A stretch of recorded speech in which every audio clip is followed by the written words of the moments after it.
Welcome to Unleash the Player, football's realist podcast. I'm really excited to have you here with us on this journey. And what better way to start our first episode than to be joined by the man who represented some of the biggest sports personalities in the world, changed the way footballers were represented, a license number of A001, the man they called Mr. Fix-It, and a man who's responsible for my own personal love of football itself. So I'm really excited to introduce you to our first guest on the show. It's Mr. Jerome Anderson, my father.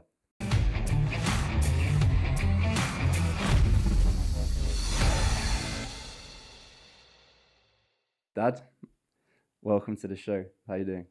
I'm doing great. Lovely to be here. Fantastic. How do you feel about being the first guest on Unleash the Player podcast?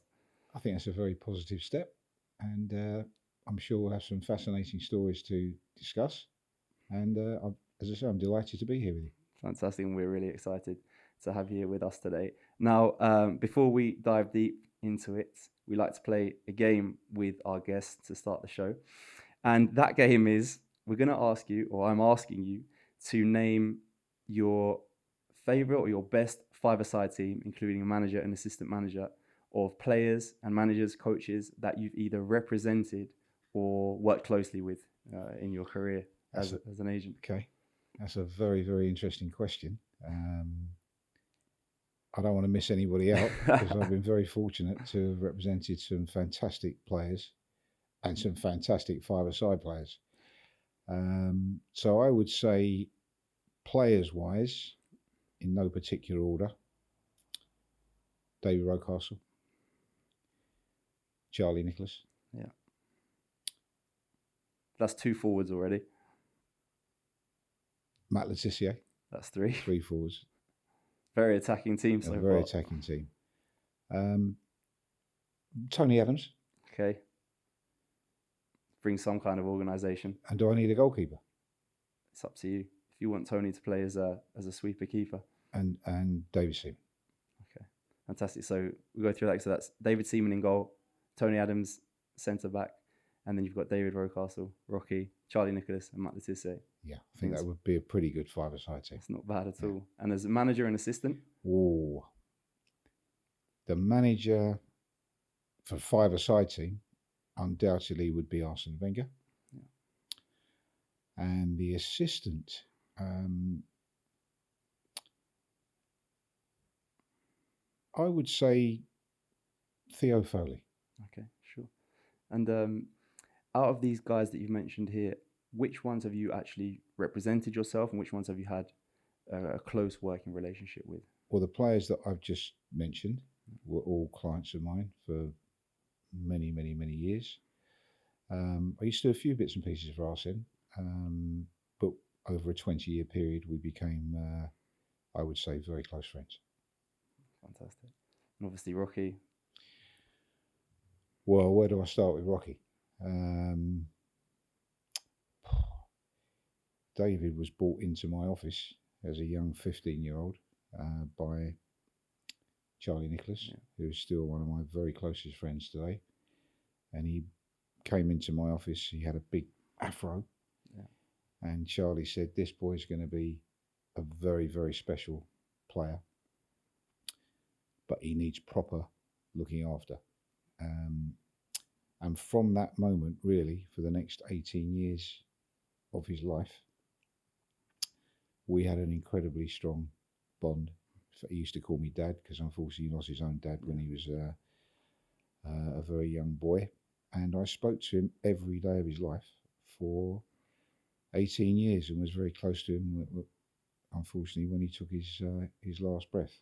But as a human being, he was undoubtedly one of the best people that I've ever had the privilege of knowing in my life. And in fact, when you and your sister were born, he was at the hospital on both occasions, literally within half an hour of you two being born.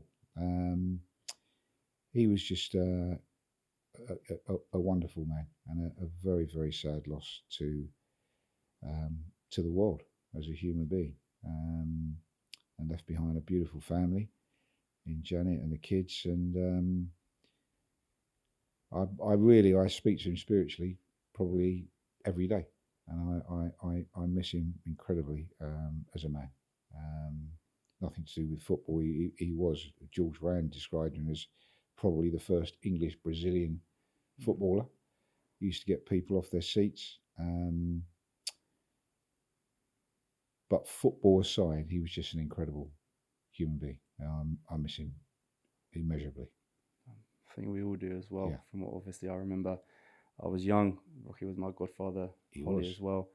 And but from what I remember, incredible human being. Yeah. And obviously you see that in his kids as well. And obviously I'm fortunate enough to still be close with Ryan, Monique, and Melissa. We're in touch. And Brilliant. Brilliant. Amazing people and an incredible Very. family. Yeah. And of course, on Rocky, that leads us to, and we're going to get to Charlie and Righty later in the episode. But as you mentioned, Rocky, do you want to tell us a little bit about the picture that you've brought in today? I mean, I asked you to bring in a couple of things that were most meaningful to you over your career as an agent or father figure, like you say. And obviously, these are the three that you brought in. And do you want to tell us a little bit about the one with Rocky here and where that's from? And okay, that's a fascinating story actually, because as close as we were, I've never really been one for pictures and things like that, because I just take each moment as it comes really. But that was just before the final game against Liverpool at Anfield, 1989. And if I remember rightly, it obviously it was a horrendous season because of Hillsborough and the tragedy that brought into our lives. So the final league game was delayed until really like the end of the week. And David came into my office literally the day before the game, and we were having a general chat like we always used to. And obviously I wished him all the best for the game up at Anfield, and he went, no problem. He said, we're gonna win by 2 goals. So I remember saying to him, because at the time Anfield was an absolute fortress. Okay, Kenny Dalglish was the manager. They had some wonderful players, and they were absolutely nailed on to win the league. And he went, no, but he said, and he was so chilled and so believing. He said it'll be 0-0 at half time, and we'll win the game in the second half. And I remember saying to him, I said, David, it's a good job you're sitting here with me in my office. I said, because if anybody heard this, they'd think you were crackers. He went, no. He said, we're going to do it. And driving up to Anfield that night, the game was delayed because the motorways were absolutely insane, and it happened. And I've got chills now as I'm telling you about the story. And I remember I actually managed to get into the change room at Anfield. It was because at that time I represented most of the boys that were playing for Arsenal, and it was a night that I'll never ever forget. And then what made it even more incredible was I came out of Anfield. I can't remember the time. It was probably towards midnight. It was an amazing clear sky, stars in the sky, and I thought, I looked up to the heavens and went, wow, how lucky I've been to experience that. And then I got a call from Mum, and she said that I've just found out that I'm pregnant. And obviously that was with you. So as a day and as a night, I don't think anything could ever have been more exciting or memorable than that particular night at Anfield in '89. Incredible. So I guess I'd never really had a choice. I was always going to be an Arsenal supporter. Always going to be a gooner. And play football at some level as well. Well, that was your choice. You know sure. my feelings on that. So it's really interesting that you say that how confident Rocky was going into that game. As an Arsenal fan, as his agent, as his father figure, how confident were you going into that game? Well, I think as a fan and knowing the boys as I did personally as well as professionally, they were an incredibly tight-knitted unit. George was a master at tactics, and one of the few managers in my lifetime that was always able to change a game. And sometimes you look at it and go, why's he taking him off? Why? But he knew. So building up to the game, they'd obviously worked on how they wanted to control the game, which they did. And obviously the belief that George had instilled in the boys and the belief they had as a unit meant that they actually went into the game really believing that they were going to do what they needed to do. But I can't emphasise the difficulty of that night, because really, with the Hillsborough situation that had obviously brought everyone, the whole football world together, most people, unless you're an Arsenal fan, I'm sure wanted Liverpool to win that night. But the players thought otherwise, and it was just an incredible team performance, and one that probably will go down as one of the greatest away wins ever in the history of football. And there's that famous image, isn't there, of the Liverpool player going around to the team saying just 1 minute to go. Well, Macca, that was Steve McMahon, and it was an incredibly tough game. And Liverpool did have one or two chances.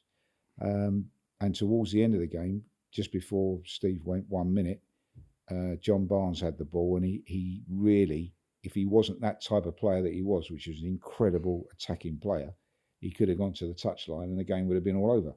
But he tried to do something, and the ball ended up with John.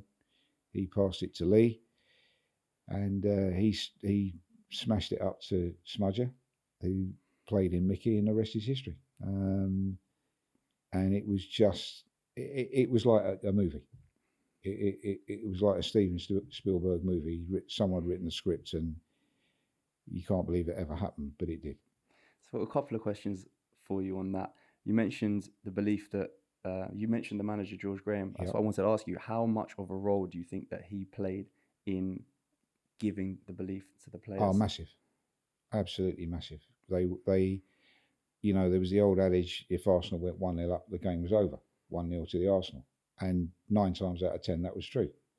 But that didn't come through anything other than incredible hard work, all the players understanding their role within the unit, whether they were coming off the bench or starting in the first 11. And, you know, with the leaders they had in the group, particularly defensively, it enabled the more attacking players to take the game to most teams, home and away, knowing that defensively they were incredibly strong. Obviously with Tony and Boldy and David O'Leary and Lee Dixon and Nigel, they and John Lukic in goal, they were just a very formidable defensive unit. And the other thing I wanted to ask you, you mentioned you were in the dressing room after the game. Yeah. How did that happen? I don't know. And what was that like? I literally don't know. I managed to get in, obviously, to the players' lounge. So I remember you telling me that you managed to make your way onto the pitch. Yeah, I mean, somehow, I did get, and that's how I got into the tunnel, and somehow ended up in the, you know, close to the players, which is obviously all mayhem. Probably no one would even remember who was in there, who wasn't in there. But I remember George Graham was incredibly calm. He obviously had a belief, and as I said, he gave that belief to the boys, and just a momentous, unforgettable night in the history of Arsenal Football Club.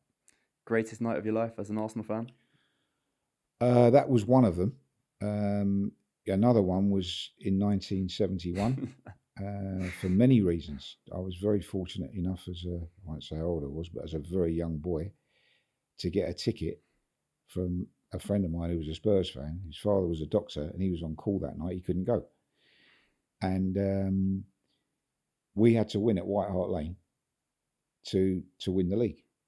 And the story starts actually going into the ground, because my dad was very friendly with one or two of the players at that time, particularly Bertie Armstrong. And he was given a role that night. Bertie Armstrong's father-in-law had come down from the northeast, and my dad's role was to look after him and get him into the stadium and make sure he got home safely. Anyway, you can't imagine White Hart Lane that night. I think people were there from like 12 o'clock, 10, 11, 12 o'clock in the morning. It was, you couldn't move. Thousands and thousands of people outside. And as myself and my friend were walking, or trying to walk to White Hart Lane, we saw the Arsenal coach, the team bus, which was getting pelted, not moving. It couldn't move. Anyway, out of the corner of my eye, I look up at the coach, and all of a sudden, I see my dad.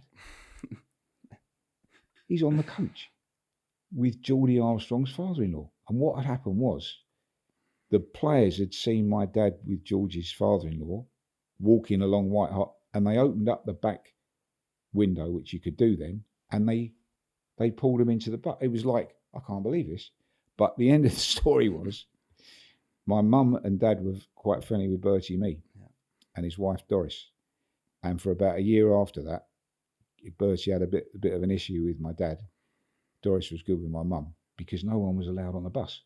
So even though they did it for all the right reasons, safety reasons, Bertie wasn't very happy. But at the end of the story, Bertie Armstrong, Ray Kennedy, and we won one. And Tottenham had a very, very good side at the time. So that was an incredibly memorable night.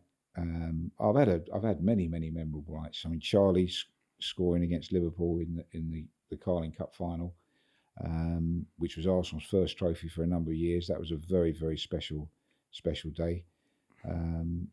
Wrighty scoring in the FA Cup final, both for Crystal Palace and obviously for Arsenal at a later date. Emmanuel Petit scoring a World Cup winning goal. There's many. I feel like my question opened up a long list of, and I think you could be here all day and all night. Many stories. You haven't given me time to even think about them. No, I haven't. But more of that to come as we move through today's episode and the series ahead. You mentioned your dad. Yeah. Obviously, my grandpa. Yeah. Grandpa Morris. And it leads nicely into the next question I wanted to ask you is how did you actually get into football agency? How much of a role did your dad have in that? And how did you end up with the license number A001? Okay, let's start with how I got into football. As a kid growing up, my dad, who was obviously not a football agent, he was just a normal working class guy, but he'd been going to Arsenal himself from the age of 4 or 5, and he started off being friendly with a guy called Mel Charles, who he picked up at a bus stop on the way from, because the boys used to go to Arsenal either on the train or by bus. That was the start. Then he became friendly with George Easton, another fantastic Arsenal legend, an England player. And then when George left, he introduced my dad to Bertie Armstrong and Peter Simpson, who were major players for Arsenal throughout their careers, obviously winning the double in 71. And I often, this is as a young kid, remember hearing the boys coming round, and they trusted my dad and they used to ask him advice about things, and literally seeing these players in tears because they were lied to by the club, by different people. In those days, it was all about the manager and the player. The relationships were always between the manager and the player. The manager would decide who got a contract. The manager would decide basically how much the player was going to get. So they had whatever the manager said, basically that was it. And I remember as a kid growing up thinking, this can't be right. Players who are our heroes. And remember at the time, there was no Sky, it was Match of the Day, the national newspapers. That was your link to the game. So if you either went to get the game and saw it live, or the only highlights available, there was no live game. It was basically. What year? Or the big match. What year are we talking? I can't remember, but the 70s. Yeah, or the late 60s after England won the World Cup, and it made me think, even as a young person, that if I could help players in my later years, it's something that I would love to do. I remember, Arsenal had an incredible player called Alex James, one of the greatest forwards of all time. And I remember he ended up selling newspapers on the corner of Avenel Road. whilst he was playing for No, Arsenal? no, when he stopped playing. So no money, no nothing. So he basically sold newspapers on the corner of Avenel Road. Wow. Right. And things like that just stuck. And I thought, no, if I get a chance to help players, that's what I'm going to do. And that's exactly what I did do. It all started with a young Arsenal player called Colin Hill. Had a problem with something. I helped him with that. And he was really, really happy with the advice. And then he said, I've got someone I want to introduce you to who really does need looking after, which was Charlie Nicholas. Yeah. And I met Charlie, and however many years later, 40 years later, we're still very, very close. He's another incredible human being. Uncle Charlie. Uncle Charlie. Because players like movie stars, like all people in the public eye, they find it's difficult to find people that you can trust, because there's so many stories of personalities being either ripped off or all those sorts of things. So if you, as a sports person or as a movie star or whatever, a musician, if you're fortunate enough to find someone that you really trust, it does help with your career. And, I'm not going to claim any responsibility for anybody's success, but when I look back at some of the players that I first started looking after when they were 15, 16, 17, and I kept to my word of how I wanted to look after them, they all went on to become top players for their clubs and their countries. And that's something I'm very, very proud of. So you mentioned how difficult it is for people, high profile players, Yeah. film stars, to find people that they trust. Yeah. Why did they trust you?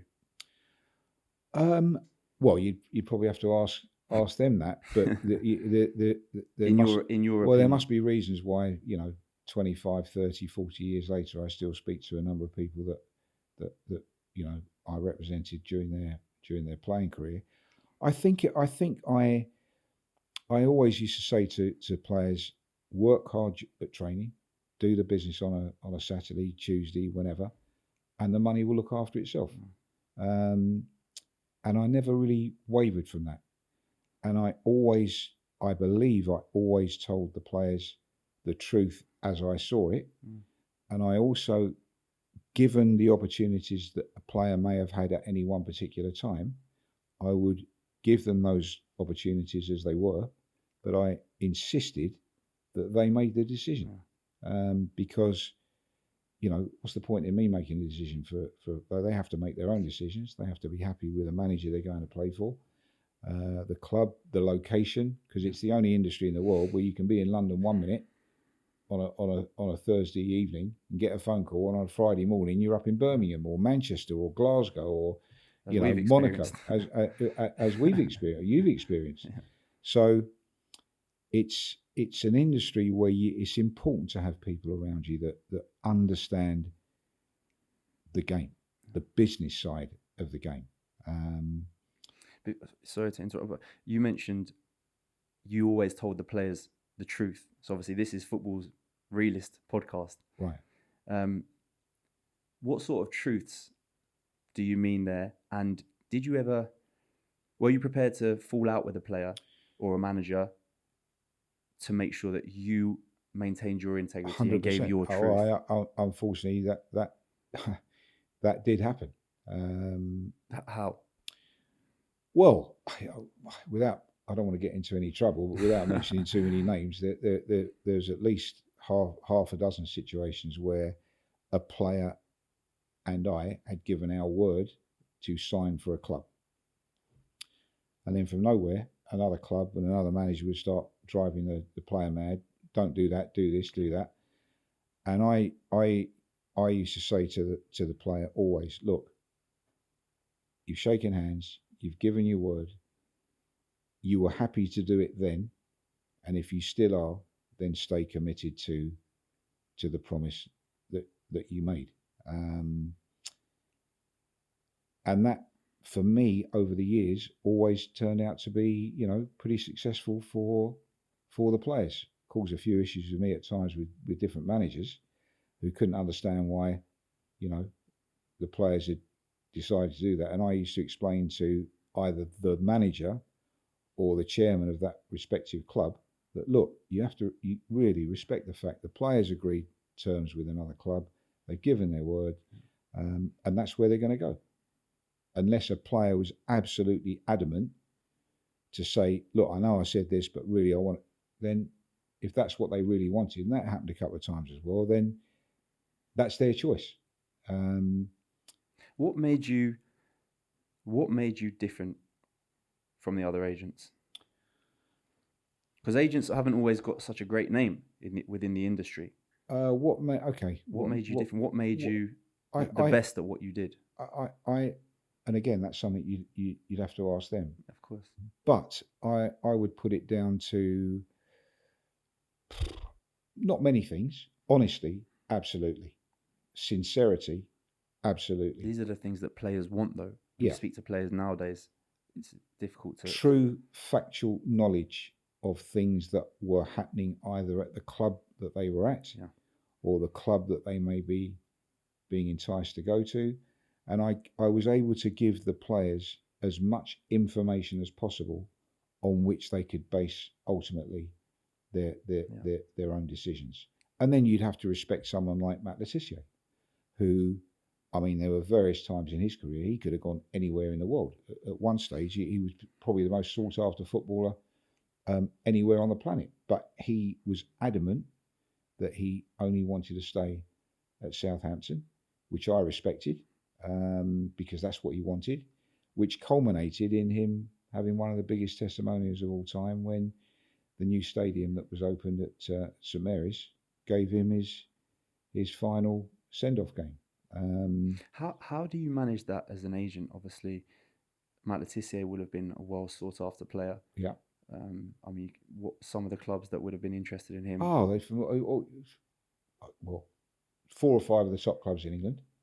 Then there was the Italian clubs, Spanish clubs, Monaco, several clubs. He could have gone anywhere. And he just said to me, Jay, I want to stay here. Let's get the best we can at Southampton. So that's what I used to do. I used to go into Southampton, knowing that financially he could have earned a lot more money elsewhere. As an agent, I could have earned a lot more money elsewhere. But I delivered for him what was his choice. And he's ended up, to this day, he says he has no regrets. He's incredibly happy with what he achieved at Southampton. So your role there was simply to support him with his choices? Yeah. I suppose that's why you guys still maintain a relationship even absolutely. Even to this day. Play golf together still. Not as often as I would like. He's a very, very good golfer. But for me, apart from, say, a Gaza, technically, and Glenn Hoddle, one of the most technically gifted players that I've ever had the privilege of knowing and representing. He single-handedly kept Southampton in the league for 6, 7, 8 years. And he still used to score 15, 20, 25 goals a season and loads of assists. And I won't say it's a one-man team because Southampton did have good players, but he basically kept them in that league throughout his career. So do you think with Mathew Leckie, him deciding not to go and join one of the top 4 clubs in England, as you say, or one of the top clubs abroad, do you think that affected the way that he was perceived, or perhaps he was underrated, or that affected his career with England? Well, as with so many things, you can't prove it, but there was absolutely no reason why Matt Leckie did not end up with 60, 70, 80 caps for England. Technically, he was one of the best players that England have ever produced. But possibly because of his decision, the manager, who then became, the national team manager, may have held that against him. May have, perhaps. So you're saying that the manager who he turned down at the time may have carried that, held on to that. Maybe. I mean, look, there's no proof, and it's all, people can allude to thinking this and that. But at that period in his career, he was, for me, technically, one of the most gifted English players of all time. If you watch some of his highlights and some of I the mean, goals, it's ridiculous. Ridiculous. And often in the big games. Big games. He had a great record against United. I remember him chipping his old mate Tim Flowers from about 25 yards once and turning around and just going, "All right, pal." He was brilliant. We actually, that reminds me, we went to the last game of the season together. Oh, do you remember? Arsenal away to Southampton at the Dell. I think it might have been the last game at the Dell. It was. And I'm pretty sure Matt Leckies scored more or less in the last minute to win the game. So this was his last ever game. So how do you feel?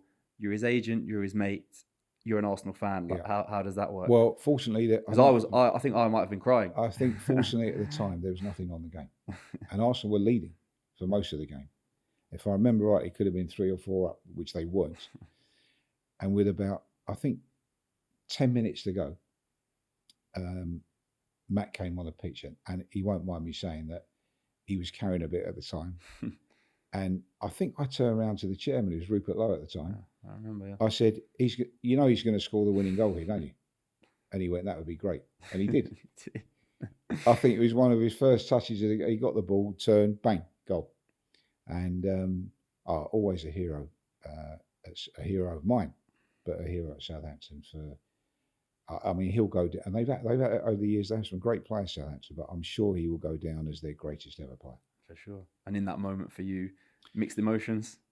Well, I never used to like seeing Arsenal lose, but I suppose it was made a little bit easier by the fact it was his last game, and to finish off at the Dell scoring the winning goal. I mean, again, you can write the script.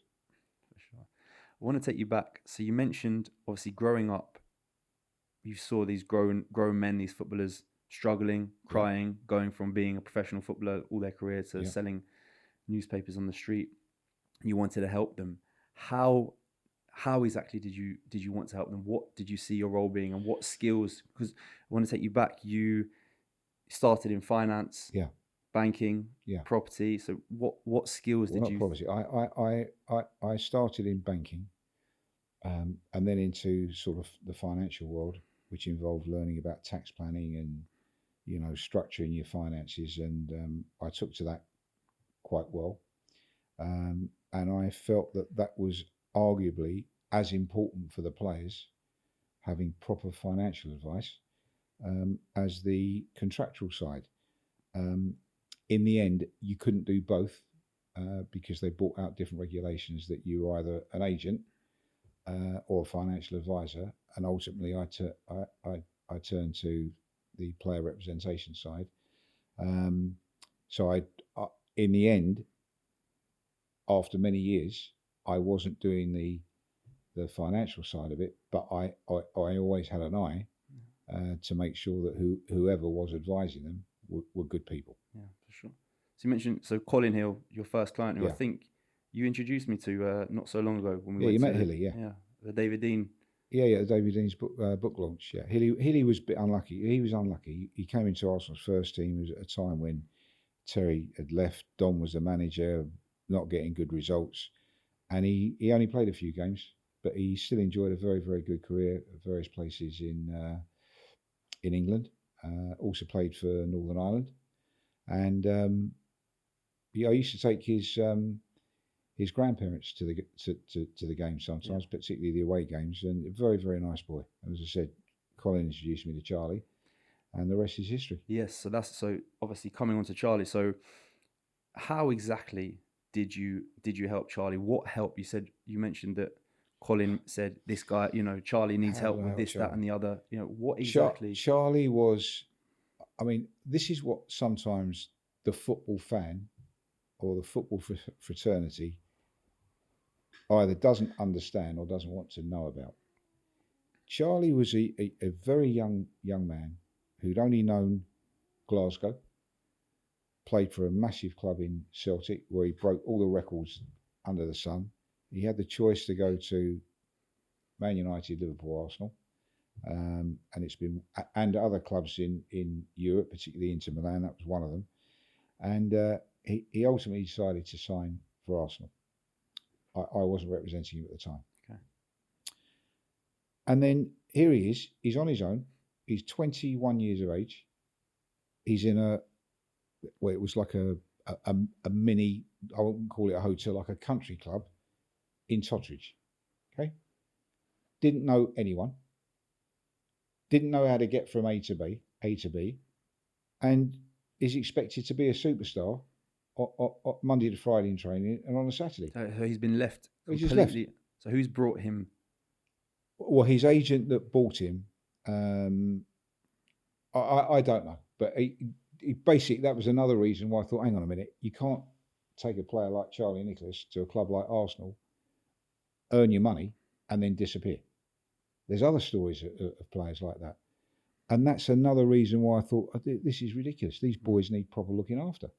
So that when they do go out on a Saturday afternoon, their mind is clear of anything other than giving them the best opportunity to perform on a Saturday. So whether it's the inland revenue, whether it's parking tickets, whether it's driving bans, whether it's police messages, because I don't know whether it's the same now, probably to a large extent, players are not interested. They just want to go training and play football. But there's a lot going on outside of training and playing football. And I think you'll find that the players that reach the real heights are the ones that basically, when they go to work on a Monday training, they've got nothing to think about other than training. When they turn up to play on a Saturday afternoon, Monday night, whatever, their minds are totally focused on the football. Because if they're not, especially in the modern game, you've got no chance. For sure. The pace, the intensity, the fitness levels, the money, you got to be on it. Yeah, you can't get away with it. No, you got to be on it. On that, do you think that there's an argument to suggest that for the growth of the human being, not just the player, it's important for them to have some kind of understanding? I understand that the agent takes care of all of that, and perhaps that helps them in the short term. But how good would it be if the agent could also actually help them to learn, teach them? Are players not interested? You've led me on to a very interesting point, and we haven't discussed this prior to doing this live podcast. But what you are doing now, or trying to do, or you're not trying to do it, you are doing it, yeah. And it's been proven that with the programs that you have developed for players, it is without question making them better at training, and as importantly on a Saturday afternoon. Now, there will be many players that aren't interested. Yeah. But if you are a player, even if you're playing in the Premier League, that wants to get even better, they should spend some time and talk to you. And no, seriously, because I've seen the programs that you've developed. They're very special, they're unique, and they are ideally made for an individual. So everyone's program is different for where they want to get to and how they want to deal with life. For sure. I focus obviously on unleash the player, unleashing the football player, but also, big focus is on the growth of the human being and working together with their agent. So it wouldn't always be, if they've got an issue, or they want to speak to the manager about something, or they're not playing, it wouldn't be, Mr. Agent, Jerome, can you speak to the manager? It would be more a conversation with the agent, maybe a conversation with myself. How can we best go about this? What's best for the growth of an individual, of a young player? They might have some, mental conditioning, narrative mind talk saying, and I've spoken obviously to a lot of young players that I'm only 20, I can't go and speak to the manager. Who am I to go and speak to the manager? If I was 28, if I was... But that's how the game's changed. Because I always used to say to the players, the most important relationship is your relationship with the manager. Sounds like I might have learnt a thing or two off you. Yeah. However, the modern game is such that even with these 50, £100 million transfers, the first time that the manager, the first team coach, is going to meet the player is on his first day of training session. It was never like that. If a manager wanted to sign a player, not even going back to too many years ago, met the player, looked into his eyes, tried to work out his character. Does he really want to be here? Yeah. It's so far removed from that now. It's about the money, really, the cost of the transfer, the cost of the salary, and the modern day agents really are in total control because the players have allowed them to do that. And I can understand that to a certain extent, but for the life of me, if I'm signing for a club, I really would like to not only talk to the manager first. I want to go and meet the manager. Sure. I want to know, okay, you're signing me, but am I going to play? Am I just going to be part of the squad? How do we play? How do you all the stuff that used to be incredibly important? I'm not saying that no one speaks about it now, but it's not as magnified as it once was because the money's taken over. For sure. I'm massive on communication and building the relationships, and I really encourage that with my players. Obviously, I work with some high level players as well, and even at that level, I still encourage them. Go and speak to the manager, have that conversation, have that ready. But that's taken me years of experience as a player within the game at all the different levels to understand that the most important relationship is between the player and the manager for the player's future, for the player's career. That's it. But then you've got the difficulty as well that I think you and I have discussed on a personal basis, that managers today, doesn't matter whether you're managing Arsenal, Man City, Liverpool, Sheffield United, Plymouth Argyle, it doesn't matter. The managers, yes, they earn considerably more money than they ever used to. However, the pressure on a manager to get results for the first team on a Saturday has never been greater than what it is now. And okay, if you sign for a big club and you sign a 3-year contract and you get sacked after 6 months, yes, you're going to walk away with a sizable amount of money, which might mean you're never going to work again as a manager. Yeah. However, most managers believe in themselves as managers to bring success to their club. So they've got to make decisions based on the results, the best results they can get on a Saturday afternoon. And sometimes it may mean that there isn't proper communication between. You'll get some managers that will talk to players and explain, well, I'm not playing you on Saturday because. There'll be other managers that won't tell the player, won't even speak to the player, and all of a sudden the player's in a situation, well, where do I go? What can I do? You may have experienced that yourself. It's sure. So again, when you sign for a club, yes, the contract is obviously incredibly important because that's the start of the marriage. But it's, for me, and even more so for you now, it's so important that a player feels that he has some kind of communicative way of speaking with, because the best day is always the first day when you sign. Yeah, of course. Right? That's that. Everybody wants to do it. Bang. Same as a manager is announced as a manager of a club. And then the rest of it is just determined by performance and results, whether you're a player or a manager. It's interesting. You mentioned the different styles of communication, different ways that the managers do it. So I'm working with a player at the moment, without going into detail, who spent 2 years at a club working with a manager who he basically spoke to twice, maybe 3 times in 2 years, and has recently in the last few weeks signed for a new team where the manager calls him, to ask him how is he doing. Well, the manager that didn't speak to? No. The new manager. The new manager. So he's had more communication with the new manager in 4 weeks than he did with the old manager. And how have his performances been? His team is unbeaten so far this season in Cup and League. I think they've played 6 games in top league. But as a human being, he's probably a lot saner and a lot more comfortable with himself, because he knows that there is an avenue where if he's got an issue, he will have a communication line with a manager. Of course, together with the work that, of course, you'll do. And the things I help him with. But he's in a much better space. Yes, firstly, of course, the relationship he has with himself. Yeah.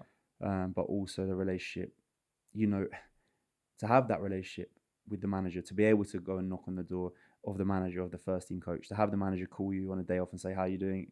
How are you finding up here? Especially a player that's moved away from home. It can only elevate one's performance. It can only elevate and you know, his feeling of being there, him enjoying the environment, and him wanting to play for the team, for the manager, for the club. Absolutely. And it's been proven with the, you know, the player that we're talking about here. But your role now in what you're doing is incredibly important in the modern game as it is today, to help players stay mentally sane, fit, and confident in themselves, and to achieve things that they may believe they can achieve, but with your help and your support, they absolutely will. Jose Mourinho says the role of the coach is to take the player to a place where he doesn't know or believe he can go himself. There you go. And of course, that's what I do. That's what I do with the guys. And it's so important that they have a healthy relationship with themselves, mentally, emotionally, because obviously football is a very, very tough industry. As a player, as an agent, as a manager, like you said before, the manager's under more pressure than ever. They may not have the time or energy or mental capacity to be able to support the player on an emotional level, which is also something to take into consideration as a player. And that's why, you know, my role is there. And hopefully, you know, I'm doing a great job and helping some of these guys. Absolutely. Thanks for watching. Unfortunately, that's all we've got time for today. Tune in next week for part 2 of this exciting episode.